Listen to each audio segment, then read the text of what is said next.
বেশটাও একটাই বেশ, আবার তারা যখন ঘুমাতো সেটাও একসাথে। তো তারা কিভাবে ঘুমাতো সেটাই আজকে আমি আপনাদের সামনে দেখাবো। কেউ হয়তো বেডে জায়গা কম থাকলে ঠিক এইভাবে একজনের ঘাড়ের উপর পা তুলে দিত। বেশ, বন্ধ করলো। তারপর ফটোটি খুলে দেখান।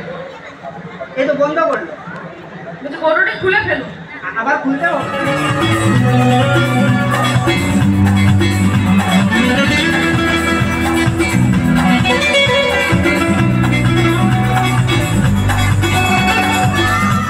একটি চেয়ারে বসতে দিন। আচ্ছা, ভাইকে একটা চেয়ারে বসতে।